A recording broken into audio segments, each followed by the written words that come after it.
Welcome back to Regular Guys Outdoors. I'm Chris. And I'm Jeff. And this is our Missouri gun hunt.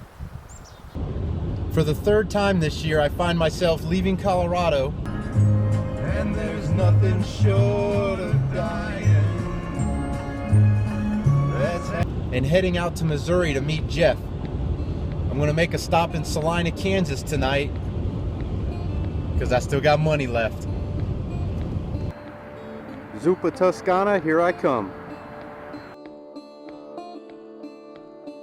Well, it's kind of like deja vu.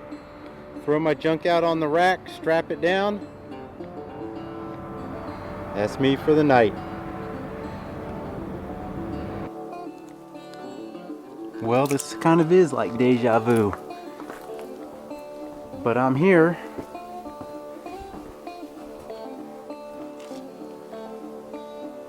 And they're expecting us.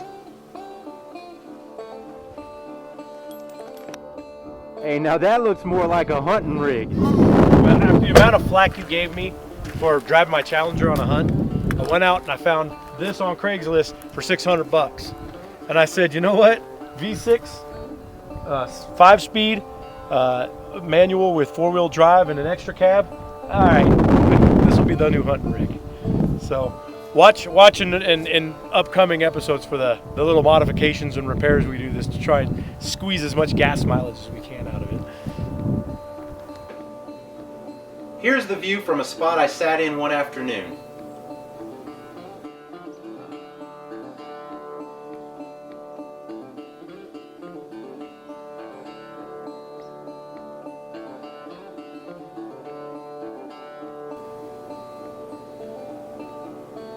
And here's the view I sat in one morning watching the sun come up.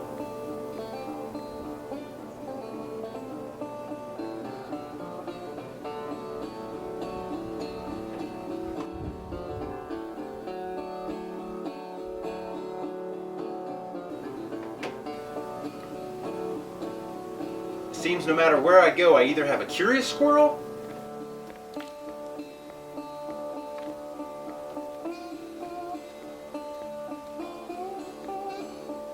or one that's angry.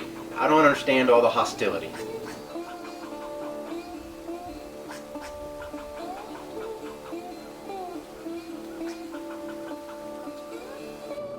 So after we were done crossbow hunting, Jeff headed back home and I ran by the property on my way out. I wanted to check out this lock-on to see if it was still serviceable. We found this lock-on stand on our Recon, but we didn't see any straps for a ladder, so we thought maybe there's no ladder. So I wanted to check it out and see if it's still serviceable. And a bonus, someone had put in the screw-in steps. Score, I'm gonna go up and see what it needs to repair.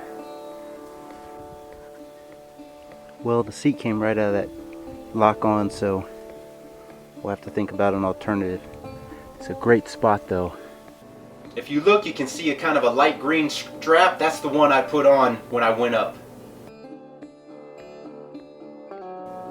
So the last night hunting there, I decided I'm going to get up in this lock-on. So I brought the seat that I had fixed, climbed up, put that in. I put another strap on the bottom to make sure the bottom wasn't shifting. And then I put my safety strap on the tree, clipped in, and I found that I just couldn't sit in that seat very well. It just wasn't comfortable. It was more work to sit than to stand.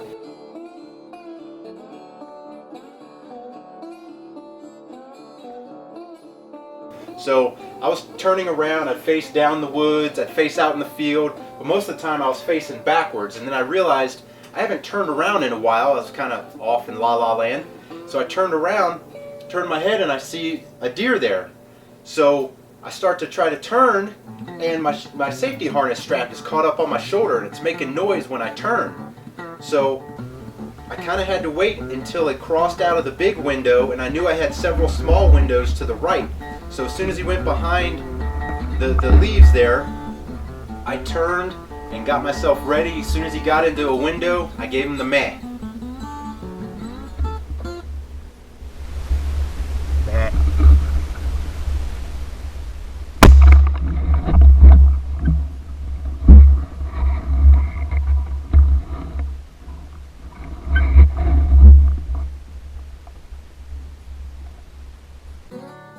Okay, so we're back. It's a few minutes after legal light. About 5-10 minutes before legal light, I hear, meh. Sounds like Chris. Pow! Come up and find. Hey. Yeah, so with about 7 or 8 minutes of legal light, this guy passed by me at about 20 yards. I gave him the meh, he stopped, and shot him, and he dropped right there on the spot. I think this is the guy that on the last morning of our crossbow hunt got in right behind me and was out in front of Jeff. He was trying to get a shot on. I think he broke this little guy off right here, but pretty sure we'll have to check him out on the pictures. But this is our first Missouri deer off of our lease, off of our first lease, and we got about a 500-yard drag ahead of us, so we got to get after it. Yeah, Chris has about a 500-yard drag. I'll be home having dinner. So, all right, good job. The next morning is our final morning, so we're out, and I'm sitting there doing some squirrel watching, and my serene morning is interrupted by a gunshot. A little bit later, another gunshot.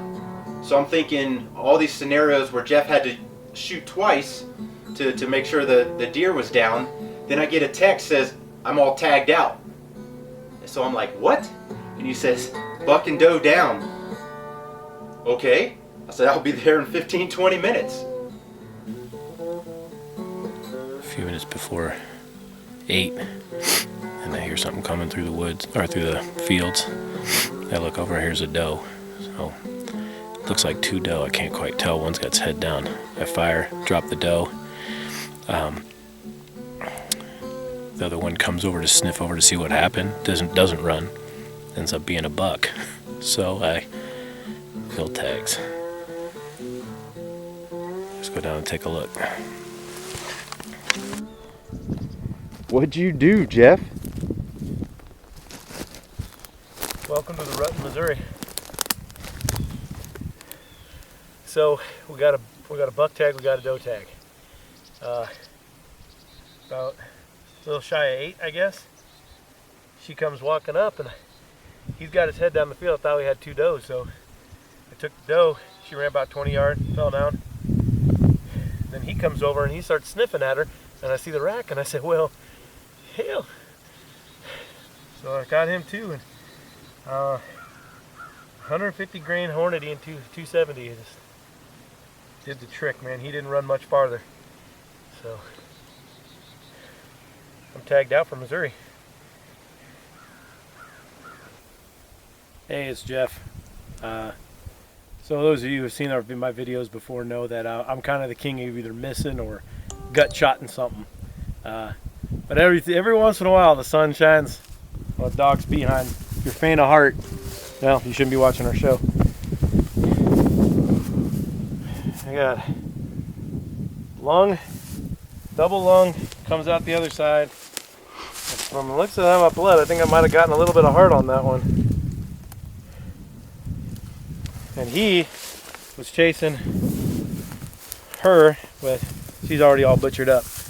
But that's 2 in a row. I got 2 shots in a row. I hit the mark. What are the odds? And as we suspected, gun season went a little better than archery. Thanks for watching.